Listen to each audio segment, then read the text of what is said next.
It's a tough job because I'm the guy that has to tell the best shooter that ever lived that it's not good enough. This is Brandon Payne. I am Stephen Curry's personal performance and skill coach, and I've been working with him for almost a decade now.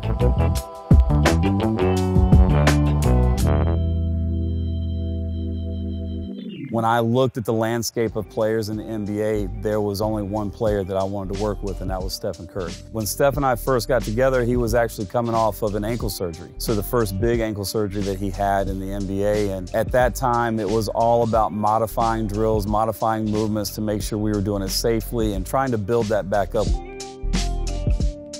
I'm not the reason he's gotten better. Stephen is the talent. I'm the guy that just throws a little bit on top, a little seasoning on top of the steak is what I like to say, just to help him out. I started coaching at the college level when I was still in college, and one of the things that I had to do was not only the strength conditioning part, because at that level of basketball, you don't have a very big budget, but I also had to handle a lot of our skill work. So figuring that out then kind of led me to experimenting with different drills, and then it got me wanting to learn more about how the body learns, how your brain and muscles communicate, how to activate things, and just basically how to create more efficient workouts to get the biggest bang for our buck.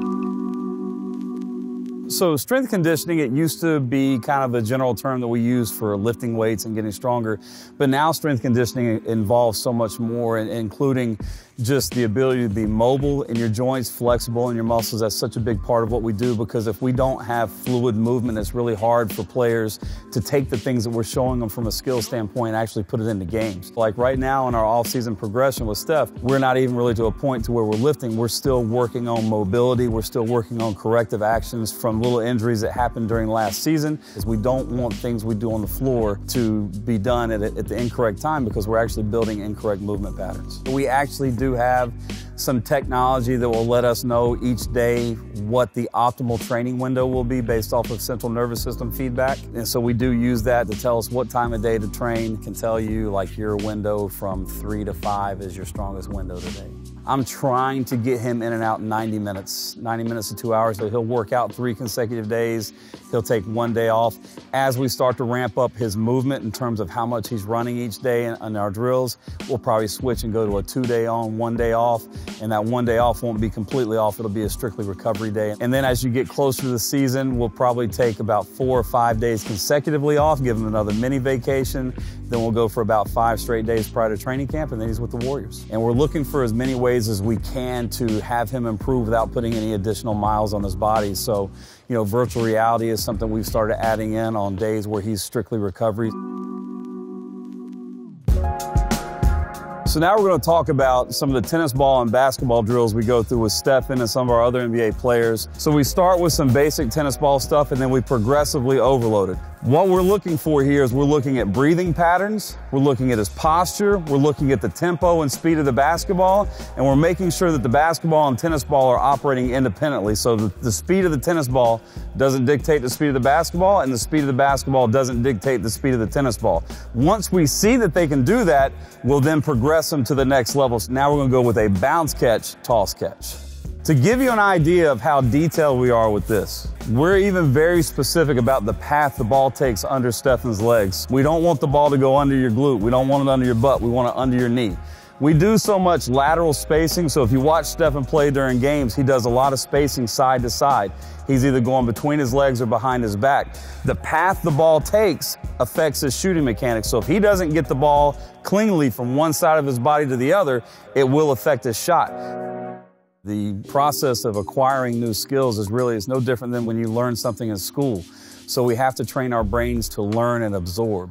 So we have to be strategic about how we stimulate the brain, make sure we understand how long maximum stimulation lasts. Kind of like watching the same television show over and over again. And, if you watch one episode of a show that's really funny, the third time you see it, it's not as funny. The fourth time you see it, you can recite every word. The fifth time you see it, there's no stimulation whatsoever. We watch heart rate, we watch just body mechanics, we watch all those things to make sure we're in an optimal learning environment at all times. Once we notice that his breathing pattern is normal and he's not compensating or he's not holding his breath, because that's the first place that we see neuromuscular overload occur, is with holding his breath, we then will progress to the next drill. So we're going from controlling the toss, controlling the bounce ourselves, to now we have to react to things off the wall. We're using the tennis ball and the overload to judge how well he's processing information. Having the wall there also allows us the ability to take the difficulty level up a little bit higher. With Stephen, we don't do a whole lot of single moves like that. We want him to do a lot of things where it's challenging his speed, challenging his hand-eye coordination, making sure he's coordinated through all the movements. So what we're gonna do now is what we call a toss, cross, cross. So he's gonna toss the tennis ball, cross it twice, and catch it with the same hand. So you gotta have very quick hands, very sharp ball handling, and you gotta make sure you're processing information, because this is very easy to get overloaded here. So now the way we progress this, because footwork is so very, very important to Stephen, we now add a footwork element to it. We call this a scissor foot. So this is probably, in terms of difficulty, kind of top of the line. So now we're gonna have one player, one open hand, two tennis balls. So it's almost like juggling with one hand while you're dribbling with the other hand. So this is the ultimate in terms of being able to process information and handle the basketball at the same time.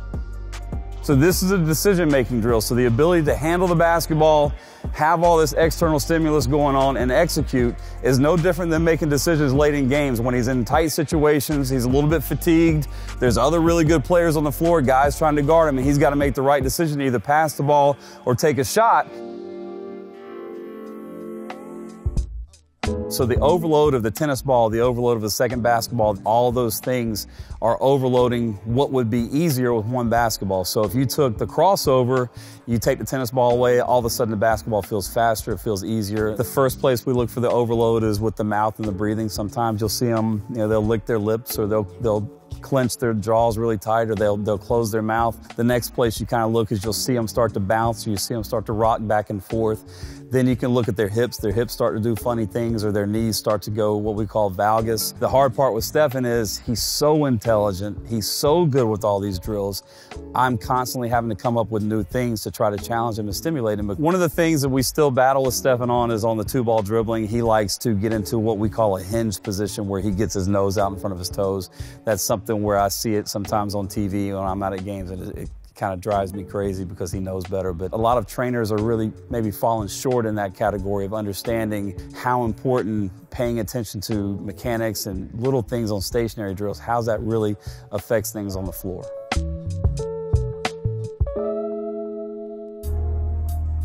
Continuing with our activation and now blending ball handling with footwork, so important to our players, especially Stephen, to have very clean and efficient footwork. So one of the ways we work on that is with the footwork ladder. So traditional agility ladder stuff is done without a basketball, but since we're dealing with point guards and we're dealing with ball skills, we want to mix the basketball into our footwork ladder. We're looking at breathing patterns to make sure that the player is not so overloaded that they're not breathing. We're also looking for fluidity, just movement of the hands, movement of the feet, making sure that everything is moving together and moving quickly, okay? So the next one we're going to go to is called a shuffle hop. And a shuffle hop is where we really have to focus and we really have to concentrate.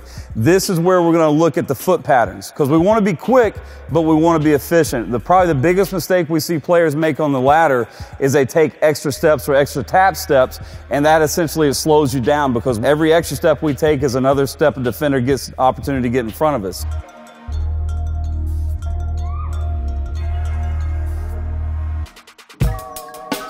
The way the Warriors play, they're very spread out. There's a lot of movement involved, and you can't really turn your head from side to side to see what's going on both sides. So he's got to be able to see all that in one field of vision. So having the ability to help and train that with the virtual reality has become very important to us, because it gives us another way to improve without having to move too much. There's several different types of drills or games that he plays, and those games last 10 to 15 minutes. Sometimes there's objects that are moving towards him, and he has multiple objects. He's got to select a specific one. Sometimes there's multiple objects, and he has to multitask within that. So basically, it's just a way to where we're training decision-making. I think what he's improved with the most is his ability to create space. And the one thing that he's done over the last really 6 or 7 years is he has now become a master of controlling his defender, putting them in the position that he wants them to be in order to get to the space where he knows the shot is.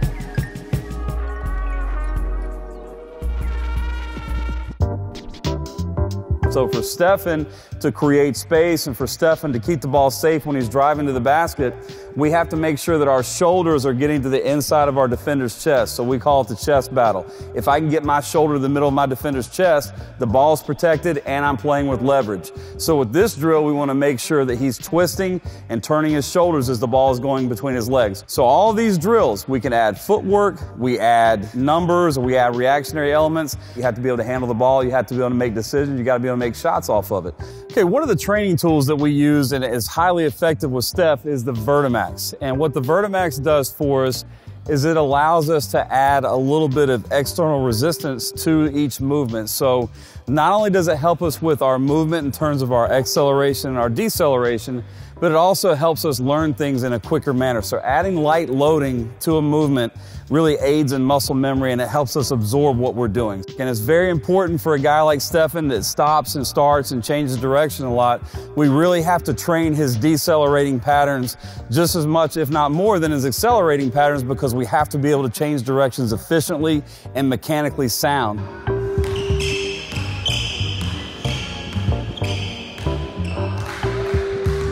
Just like with the other drills, anytime we're trying to get Stephen to learn something quick, we're trying to add something new to his game, a quick way for us to help him learn it is to hook him up to the Vertimax and have him go through that move specifically 4 or 5 times, and we'll take him off of it, we'll go right to the court, go right into that drill, and he'll be able to execute it smoothly, a lot more fluidly than he could if we didn't use this machine.